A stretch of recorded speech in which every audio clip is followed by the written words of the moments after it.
ଜୟ ଜଗନ୍ନାଥ ସାଙ୍ଗମାନେ। ଆଜି ଆମ ପାଖରେ ଗୋଟେ ବହୁ ମୂଲ୍ୟବାନ ଲୋକଟିଏ ବସିଛନ୍ତି, ଯିଏକି ବହୁ କମ ବୟସରୁ ବହୁତ ଜ୍ଞାନ ବୁଦ୍ଧି ବିଦ୍ୟା ସବୁ କିଛି ଆଚିଭ କରିଦେଇଛନ୍ତି। ତାଙ୍କଠୁ ଆଜି କିଛି ଆମେ ଜ୍ଞାନ ପ୍ରାପ୍ତ କରିବା ଆଉ କିଛି ରାମାୟଣ ମହାଭାରତ ପୁରାଣ ଶାସ୍ତ୍ର ଉପରେ କିଛି ଜାଣିବା ତାଙ୍କଠୁ। ରାନା ଭାଇ ଜୟ ଜଗନ୍ନାଥ। ଆଉ ଟିକେ କିଛି କୁହ କୋଉ ବିଷୟରେ ଆଧାରିତ କରିବା ଆପଣ ପଚାରୁନାହାନ୍ତି।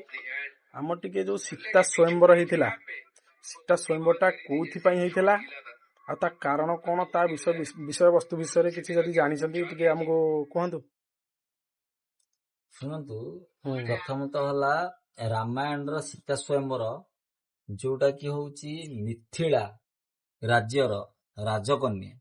ଆମେ ଏଇଟା ତ ଅବଶ୍ୟ ସମସ୍ତେ ଜାଣିଛେ କି ଯେ ଜନକଙ୍କର ନନ୍ଦିନୀକୁ ଜାନକୀ କୁହନ୍ତି, ଜାନକୀ ହେଲେ ସୀତା। ସୀତାଙ୍କର ସ୍ୱୟଂବର, ସୀତାଙ୍କର ପ୍ରକୃତ ବାପା ହେଇନଥିଲେ ଜନକ, ସୀତାଙ୍କର ପ୍ରକୃତ ବାପା ଥିଲେ ରାବଣ। ରାବଣ କଣ କରନ୍ତି? ରାବଣଙ୍କର ପିତାଙ୍କ ନାମ ହେଲା ବିଶ୍ରବା ଋଷି।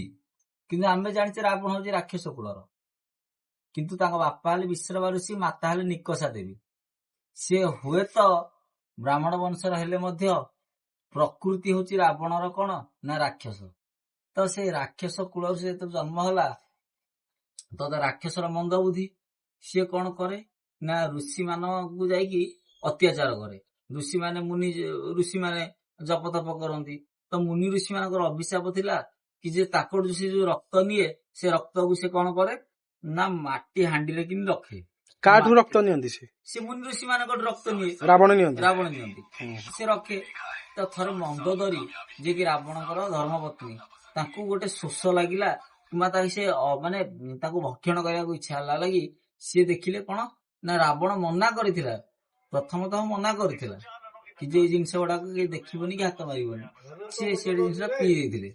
ତ ପିଇ ଦେବା ପରେ ତ ତାଙ୍କର ସେଇ ଅଭିଶାପରେ ଥିଲା କି ଯେ କଣ ନା ଆମରି ଏଇ ରକ୍ତକୁ ଯିଏ ବି ପିଇବ, ହେଲା କି ତ ତାର ବଂଶକୁଳର ନାଶ ସେଇ ତାରି ଝିଅ ହିଁ ହବ। ଯୋଉଠି ଲାଗି ଆମେ କହୁଛେ ଯେ କି ଯେ ଦୁଇଟା ଯାକ ଯୁଗରେ, ଦ୍ୱାପର ଯୁଗ ହଉ କିମ୍ବା ତ୍ରେତୟା ଯୁଗ ହଉ, ତ୍ରେତୟା ଯୁଗରେ ଯେପରି ସୀତା ଲାଗି ହିଁ ରାମାୟଣ ହେଲା, ଦ୍ୱାପର ଯୁଗରେ ଯେମିତି ଦ୍ରୌପଦୀ ଲାଗି ହିଁ ମହାଭାରତ ହେଲା, ତ ସେଇଭଳି ଭାବରେ କଣ ସୀତାଙ୍କର ହେଲା। ତ ସୀତାଙ୍କୁ ସେ କଣ କଲା, ଯେତେବେଳେ ଝିଅ ହେଲା, ରାବଣର ଇଚ୍ଛା ନଥିଲା ଝିଅ ଜନ୍ମ କରିବା ପାଇଁ, ତ ସେ ଝିଅ କଣ କଲା ନା ସିଏ ଗୋଟେ କାଠ ବାକ୍ସ ଭିତରେ ଭର୍ତ୍ତି କରି ଭସେଇ ଦେଲା। ଭସେଇ ଦେଲା ପରେ ଆମର ମିଥିଳା ରାଜ୍ୟ ଦେଇକି ପ୍ରବାହିତ ହଉଥିବା ଯୋଉ ନଦୀ, ସେଠିକିନି ଜନକ ରାଜାଙ୍କର ଲଙ୍ଗଳର ମୁନ ବାଜିକି ସେଠିକିନି ଜନ୍ମ ହେଲା କିଏ, ସେଠିକିନି ବାଜିଲା। ତ ବାଜିଲା ପରେ ସେଇଠିକିନି କଣ ହେଲା ନା ସେଇଠିକିନି ଆମର ସୀତା ଦେବୀ ବାହାରିଲେ ସେ ଭିତରୁ। ସେ ଝିଅ, ସେ ଠାକୁରଙ୍କର ମାନେ କହିଲା ଭଳିଆ ସେ ଭଗବାନଙ୍କର ଆଶୀର୍ବାଦରେ ସେ ବଞ୍ଚିଥାନ୍ତି। ଆମେ ଯଦି ଚାହିଁବା ଆମେ କହିବା ଯେ କଣ ନା ଗୋଟେ ପିଲାଟାକୁ ସେ ଭସେଇ ଦେଇଥିଲେ ଆଉ ସେ ପିଲାଟା କେମିତି ବଞ୍ଚିଗଲା, ସେ ଠାକୁରଙ୍କର ଆଶୀର୍ବାଦରେ ହିଁ ଅଛନ୍ତି। ସେ ହିଁ ରାବଣ ବଂଶର ବିନାଶର କାରଣ ହିଁ ସେ ଜନ୍ମ ହେଇଛନ୍ତି, ସେ ରାମଚନ୍ଦ୍ରକୁ ବାହା ହେବେ ଆଉ କଣ। ତ ଯେତେବେଳେ ତାଙ୍କର ସ୍ୱୟଂବର ସମୟ ଆସିଲା, ସେ ସ୍ୱୟଂବର ସମୟରେ କିନି ସମସ୍ତେ ଆମେ ଏଇଟା ଜାଣିଛେ ଯେ ଶିବ ଧନୁ ଯିଏ ଭାଙ୍ଗିବ ସିଏ ସୀତାଙ୍କୁ ବାହା ହବ, କିନ୍ତୁ ଏଇଟା ପ୍ରାଥମିକ ଦୃଷ୍ଟିକୋଣରୁ ଭୁଲ। ଶିବ ଧନୁ ଭାଙ୍ଗିବା କୌଣସି ଉଦ୍ଦେଶ୍ୟ ନଥିଲା। ଆଉ ତା ଉଦ୍ଦେଶ୍ୟ କଣ ଥିଲା? ତା ଉଦ୍ଦେଶ୍ୟ ଥିଲା ଶିବ ଧନୁଟା ଆଣିକି ଦେଇଥିଲେ କାହାକୁ? ମିଥିଳା ରାଜ୍ୟର ରାଜା ଜନକଙ୍କୁ। କିଏ ଦେଇଥିଲେ ଏଇଟା? ପରଶୁରାମ ହଉଛନ୍ତି କାହାର ଭକ୍ତ? ମହାଦେବଙ୍କର ଭକ୍ତ। ମହାଦେବଙ୍କର ଯୋଉ ଶିବ ଧନୁ ଦେଇଥିଲେ, ତାର ନାଁ କଣ ଜାଣିଛନ୍ତି? କଣ? ତା ନାଁ ହେଲା ପିନାକ। ସେ ପିନାକ ଅସ୍ତ୍ରକୁ ଦେଇଥିଲେ। ସେ ପିନାକ ଅସ୍ତ୍ର ଏତେ ଭାରି, ତାର ଉଦ୍ଦେଶ୍ୟ ଥିଲା ଯେ ଯେତେବେଳେ ସୀତା 8 ବର୍ଷର ହେଇଥିଲେ, ସେ ପିନାକ ଅସ୍ତ୍ରଟାକୁ ଉଠେଇ ଦେଇଥିଲେ। ତ ଯେହେତୁ ସିଏ ନିଜେ ଉଠେଇଥିଲେ, ତ ତାଙ୍କ ସ୍ୱାମୀ ତାଙ୍କଠୁ ଶକ୍ତିଶାଳୀ ହବା ଦରକାର ନା ନାଇଁ? ତ ଯେ ତାଙ୍କ ବିବାହରେ କିନି ତାଙ୍କ ଜନକ ରାଜା ମାନେ ତାଙ୍କ ଯିଏ ବାପା, ସିଏ ନିଜେ କହିଲେ କି ଯେ ଏଇ ଅସ୍ତ୍ରଟା ମୋ ଝିଅ ଉଠେଇ ପାରିଥିଲା, ତ ଏଇଟାକୁ ଉଠେଇକି ଯିଏ ତାର ବାନ୍ଧି ପାରିବ ତାର ଡୋରି, ସିଏ ହବ କଣ ମୋ ଝିଅର ସ୍ୱାମୀ ହେଲା। ତ ଏତେ ରାଜା ଆସିଲେ, ବହୁତ ରାଜା ଆସିଲେ, ରାବଣ ବି ଆସିଥିଲା। ତାଙ୍କ ନିଜ ଝିଅ ସ୍ୱୟଂବରକୁ ରାବଣ ନିଜେ ଆସିଥିଲା, ନିଜେ ବି ଆସିଥିଲା। ରାବଣକୁ ଜଣାଥିଲା ଯେ ଇଏ ମୋ ଝିଅ ବୋଲି। ରାବଣକୁ ଜଣା ଥିଲା କି ନଥିଲା ସେଟା ପରବର୍ତ୍ତୀ ପର୍ଯ୍ୟାୟରେ ମୁଁ କହିବିନି କି।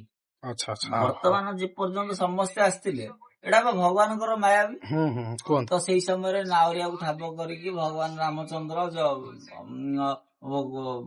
ଋଷିଙ୍କ ପାଖରୁ ଶିକ୍ଷା ଦାନ କରିକି ବଶିଷ୍ଠଙ୍କ ପାଖରୁ ଆସିକି ସିଏ ନିଜେ ଆସିଥିଲେ ହେଲା। ତ ସିଏ ଯେତେବେଳେ ସ୍ୱୟଂବରକୁ ଆସିଲେ, ଆସିଲା ପରେ କଣ ହେଲା ନା କେହି କୌଣସି ରାଜା ତାକୁ ଉଠେଇ ପାରିଲେ ନାହିଁ। ଉଠେଇବା କଥା ଧରିକି ଟିକେ ହଲେଇ ପାରିଲେ ନାହିଁ ବି, ସେ ଧନୁକୁ ଟିକେ ହଲଚଲ ବି ହେଇପାରିଲାନି। ତ ଏଇ ଜିନିଷଟାକୁ ଯୋଉ ସ୍ୱୟଂବରକୁ ଆସିଥିବା ରାଜା ମାନେ ସେମାନେ ପ୍ରତ୍ୟାଖ୍ୟାନ କଲେ କଣ ନା ଅସମ୍ଭବ ଜିନିଷଟାକୁ କେମିତି ସମ୍ଭବ ରୂପେ ଗ୍ରହଣ କରିବ, ଆଉ ସୀତା ସବୁଦିନ ପାଇଁ କଣ ହେଇକି ରହିଯିବ, କୁଆଁରୀ ହେଇକି ରହିଯିବ।